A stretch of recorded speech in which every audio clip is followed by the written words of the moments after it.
Welcome back to the Takeout. Welcome to the Conversation Corner. Michigan Democratic Senate candidate Abdul El-Sayed joined Fox News last night with Jesse Waters.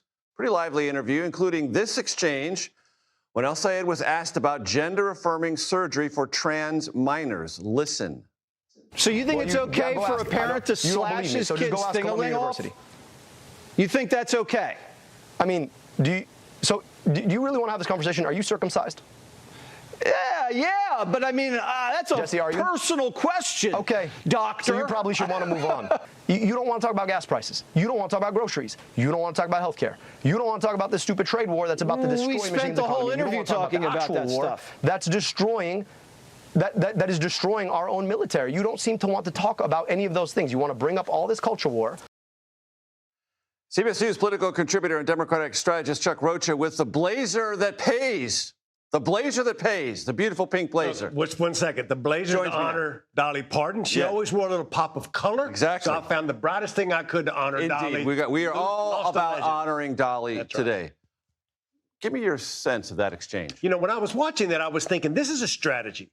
It's a strategy to go to Fox on El-Sayed. It's a strategy on Waters to say, what about the trans kid? A lot like what they did to Kamala Harris when she had to answer an uncomfortable question. It's a political strategy. And it's his strategy to pivot back to, what is this about? Money out of politics, money in your pocket. Which one of those arguments Or wins? are you circumcised? Right. Let's change the subject. Let's laugh, and move on, because you don't have to answer the question again, which is part as a strategist. I'm like, who's going to run the TV commercial around? Circumcision or jobs and beef prices? Right.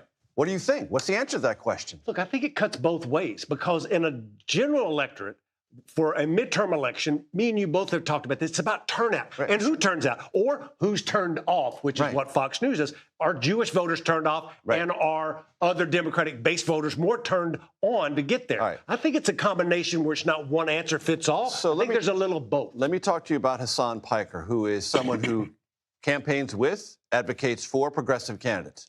He has been with Abdul El-Sayed. And he recently, this weekend, talked about American Jews and their support of Israel bringing on violence and anti-Semitism because of their support for Israel. Several Michigan Democratic politicians have denounced this. Hakeem Jeffries has denounced it. And now Abdul El-Sayed is going to have to do some explaining about what his relationship with Hassan Piker was and will be in the future. Is Hassan Piker becoming a sidecar issue in this Senate race that could knock it off track for El-Sayed? I think it's important that he put out a statement, because now he can refer to it from the strategist's point of view. He said, this guy don't speak for my campaign, and only me and my paid surrogates speak for this campaign. So when you ask the question, he go, I speak for him, not but him. you know what the answer always on back of that is. Do you denounce or not? Yes or no? With or against?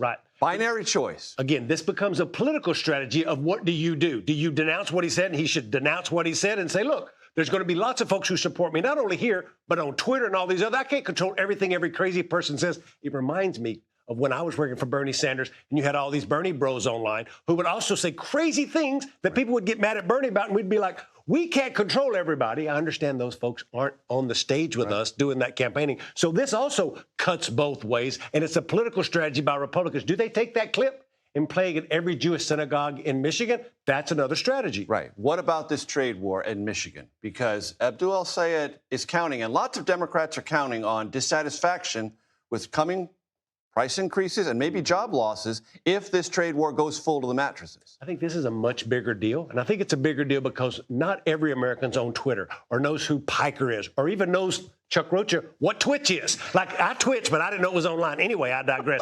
But what they do know is how much they pay for a big-ass truck in Michigan when they're going to their hunting lease. I mean, you both know these guys that drive to the up part of Michigan. They go hunting, they go fishing, and it costs a lot of money to fill up that truck and to put gas or diesel in that tractor. And I think that probably is a bigger deal than anything that we're talking about, because it's a reminder every day when they pass the gas station. All right, every time I'm here, I ask you about James Tallarico and Jasmine Crockett. They still have not reconciled. When is that going to happen, and how important is that for the general, for Tallarico? I think James is doing what he needs to, and I think he reaches out all the time to every black voter in the state of Texas. We can't control what one person is happy or mad about, but what he can do is invest in those communities, and he's doing that in the black community. He had a great time in Houston at Fun Friday, they call it, with all the black preachers in the community there. It was really a great event, and things are happening in Texas. With the blazer that pays, Chuck Rocha. Dolly Parton, we love her, and we're glad you have the blazer.